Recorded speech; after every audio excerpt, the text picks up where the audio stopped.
दोस्तों आज के इस वीडियो में हम आपको एक ऐसे अजीबोगरीब जनाजे के बारे में बताने वाले हैं। एक ऐसे रईस शख्स के जनाजे के बारे में बात करने वाले हैं जिसको पढ़ाने के लिए शहर का कोई भी मौलवी तैयार नहीं हुआ। यानी कि हर मौलवी ने इस रईस शख्स के जनाजे की नमाज को पढ़ाने से साफ साफ इनकार कर दिया और सब के सब कहने लगे कि हम इस शख्स के जनाजे की नमाज को नहीं पढ़ाएंगे। इसके पीछे की वजह को जानकर आप लोग भी हैरान और परेशान हो जाओगे। यह एक बहुत ही सबक आमोज वाक़या है, इसलिए आप इस वीडियो को आखिर तक ज़रूर देखें और अगर आपको यह वाक़या पसंद आए तो कमेंट बॉक्स में अल्लाहू अकबर लिखकर आगे अपने दोस्तों में शेयर भी कर दें ताकि और भी लोगों के पास यह वीडियो पहुंच जाए। तो चलिए दोस्तों शुरू करते हैं। कुवैत में एक बहुत बड़ा कारोबारी आदमी था जिसका नाम नासिर अल खराफी था। इनके पास अल्लाह का दिया हुआ सब कुछ था।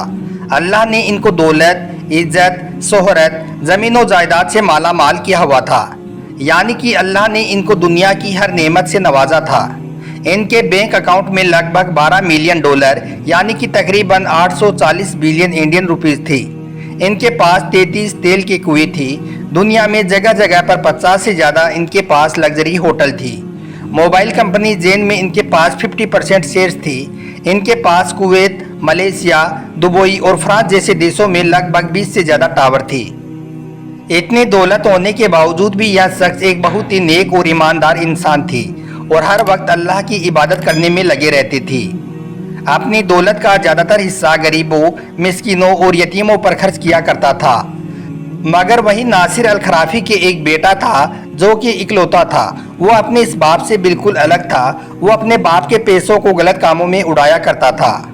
बेटे की इन हरकतों को देखकर रईस बाप बहुत परेशान रहने लगा और हमेशा अपने इस बेटे को समझाने में लगा रहता कि बेटे कभी भी इस दुनिया के मालो दौलत पर तकब्बुर मत करना। ये मत भूलना कि यह दौलत अल्लाह की तरफ से एक आजमाइश है। इसलिए बेटा इस दौलत को गलत कामों में खर्च करना छोड़ दो और इस दौलत में गरीबों, यतीमों और मिस्किनों का हिस्सा रखा करो, उनकी मदद किया करो, क्योंकि एक दिन ऐसा आएगा जब यह सारी दौलत इस दुनिया में ही रह जाएगी और हमारे साथ में जो चीज़ कब्र में जाएगी वो सिर्फ और सिर्फ हमारा कफन होगा और हमारे अच्छे और बुरे अमाल होंगे। मगर वो रईस का बेटा कहाँ अपने बाप की बात मानने वाला था। उस पर तो अपने बाप की दौलत का ऐसा नशा छाया हुआ था कि वो तो अल्लाह को भूल ही बैठा था। इसलिए उसने अपने बाप की किसी भी बात पर कोई खास गौर नहीं किया और उस पर अपने बाप की किसी भी बात का कोई खास असर नहीं हुआ। दोस्तों ऐसे करते करते वक्त गुजरता गया मगर उसका वो बेटा गलत कामों से बाज नहीं आया। यह देखकर रईस बाप और ज़्यादा दुखी रहने लगा। उसके बाद में एक ऐसा वक्त आया कि एक बार वो रईस बाप बहुत ज़्यादा बीमार हो गया। उसका बहुत इलाज करवाया गया, बड़े बड़े डॉक्टरों और हकीमों को दिखाया गया मगर उसकी सेहत में कुछ भी सुधार नहीं हुआ। यानी कि काफ़ी इलाज के बावजूद भी उसमें कोई बेहतरी नहीं आई। यह देखकर रईस बाप समझ गया कि अब उसका आखिरी वक्त करीब आ गया है। इसलिए एक दिन उसने अपने एक मुंशी को अपने पास बुलाया और उसको एक खत का लिफाफा देते हुए कहा, ए मुंशी, यह खत मेरे बेटे को उस वक्त देना जब मेरा जनाजा कब्रिस्तान में रख दिया जाए। उसके बाद मरने से पहले उस रईस बाप ने एक दिन अपने बेटे को भी अपने पास बुलाया और बेटे से कहने लगा, बेटा मेरा आखिरी वक्त करीब आ गया है। मेरी एक आखिरी ख्वाहिश है, जब मेरा इंतकाल हो जाए यानी कि जब मैं मर जाऊं तो मुझे मेरे वो पुराने वाले मोजे पहनाकर कब्र में दफन करना। वो रईस बाप अपने बेटे से कहने लगा, बेटा मेरी यही आखिरी ख्वाहिश है और मुझे यकीन है कि तुम मेरी यह आखिरी ख्वाहिश ज़रूर पूरी करोगे। यह सुनकर बेटा रोने लगा और रोते हुए कहने लगा, अब्बा जान आप फिक्र ना करें, मैं आपसे ये वादा करता हूँ जैसा आप कह रही हैं वैसा ही होगा। मैं आपकी यह ख्वाहिश ज़रूर पूरी करूँगा। यानी कि उस बेटे ने अपने बाप को पक्का यकीन दिला दिया कि वो उनकी इस ख्वाहिश को ज़रूर पूरी करेगा। दोस्तों इसके बाद 2 दिन का वक्त गुजरा कि एक दिन उस रईस बाप का इंतकाल हो गया। वो इस दुनिया को छोड़कर चल बसा। फिर उस रईस की लाश को गुसल दिया गया और उसको कफन पहनाया गया। कफन पहनाने के साथ ही बेटे ने अपने बाप की ख्वाहिश के मुताबिक अपने बाप को उनके पुराने वाले मोजे पहना दिए। फिर जनाजा उठाया गया और कब्रिस्तान में ले गई। कब्रिस्तान में जनाजे की नमाज पढ़ाने के लिए लोगों का हुजूम लग गया। काफ़ी तादाद में लोग दूर दूर से जनाजे की नमाज पढ़ने के लिए आए हुए थे। उसके बाद शहर का बेहतरीन मौलवी उनके जनाजे की नमाज पढ़ाने के लिए आया।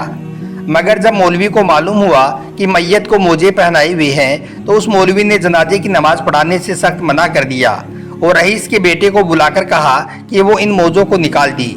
यह शरीयत के खिलाफ है और शरीयत इसकी इजाज़त हरगिज़ नहीं देता है। लिहाजा मैयत से मोजे उतारने पड़ेंगे, तभी वो इनकी जनाजे की नमाज पढ़ाएगा। मगर रईस के बेटे ने मौलवी की बात को मानने से साफ साफ इनकार कर दिया और कहने लगा कि नहीं, मैं अपने बाप के पैरों से ये मोजे नहीं निकालूंगा, क्योंकि मेरे बाप की आखिरी ख्वाहिश है। उन्होंने मरने से पहले इसको पूरा करने का वादा लिया था और मैंने अपने बाप से इसका पूरा करने का वादा भी किया था, इसलिए मैं इनके पैरों से मोजे नहीं निकालूंगा। मैं अपने बाप की इस ख्वाहिश को ज़रूर पूरा करूंगा। अब कब्रिस्तान में एक बहुत बड़ा मसला बन गया। सब लोग रईस के बेटे को बहुत समझाने लगे, मगर वो किसी की भी बात को नहीं मान रहा था। उसके बाद में रईस के बेटे ने शहर के बड़े बड़े उलमाए किराम से राब्ता किया और उनको खूब सारे पैसे देने का लालच भी दिया और उनसे कहा कि वो मेरे बाप के जनाजे की नमाज पढ़ा दे। मगर शहर के किसी भी आलिम ने उसकी इस बात को नहीं माना। हर एक मौलवी ने कहा कि नहीं, ऐसा नहीं हो सकता है, यह शरीयत के खिलाफ है। मुर्दे के साथ में कब्र में सिवाय कफन के कुछ भी नहीं जा सकता है। कब्रिस्तान में लोगों और उलमाए किराम का बहुत ज़्यादा हुजूम जमा हो गया। सब लोग सब बांधे हुए खड़े थे। इतने में उस रईस का वो मुंशी लोगों की सफ़ों को चीरता हुआ हाजिर हुआ और उसने रईस के बेटे को अपने पास बुलाया और जो खत उस रईस ने उसको दिया था और कहा था कि यह खत मेरे बेटे को उस वक्त देना जब मेरा जनाजा कब्रिस्तान में रख दिया जाए। उसके बाद मुंशी ने वो खत रईस के बेटे को सौंप दिया और कहने लगा कि आपके अब्बू ने यह खत मुझको दिया था और यह वसीयत की थी कि यह खत मैं आपको उस वक्त दूं जब उनका जनाजा कब्रिस्तान में रखा हो। रईस के बेटे ने वो खत लिया और उसको खोलकर पढ़ने लगा। उस खत में यह बात लिखी हुई थी कि प्यारे बेटे, मैं इस शहर का सबसे अमीर तरीन आदमी था, मगर देख लो आज मैं अपने साथ में यह पुराने मोजे भी नहीं ले जा सकता हूँ। मेरे बेटे, आज मेरे साथ में कब्र में सिवाय कफन के कुछ भी चीज़ साथ नहीं जाएगी। जो कुछ मैंने इस दुनिया में कमाया है, जो मालो दौलत मैंने इस दुनिया में जमा किया था, वो सब कुछ इस दुनिया में ही रह गया है। मेरे बेटे, मैं तुझसे वसीयत करता हूँ, मैं जो कुछ भी छोड़कर जा रहा हूँ उसे नेक राह में खर्च करना। मेरे प्यारे बेटे, इस दौलत पर कभी भी तकब्बुर मत करना, क्योंकि यह दौलत तो इस दुनिया में ही रह जाएगी। बेटे ने जब उस खत को पढ़ा तो उसको पढ़कर वो जारो कतार रोने लगा। फिर अपने बाप की मैयत के पास गया और उनके पैरों से वो मोजे उतार दिए। फिर उस रईस शख्स के जनाजे की नमाज पढ़ाई गई। उसके बाद उस रईस शख्स के बेटे ने अपनी तमाम जायदाद गरीबों, यतीमों और मिस्किनों में खैरात कर दी और अपने लिए सिर्फ एक छोटा सा घर बाकी रखा। दोस्तों, कुछ वाक़यात, किस्से और कहानियाँ ऐसी होती हैं जो गुजर जाती हैं, लेकिन इंसानों के लिए काफ़ी सबक छोड़ जाती हैं।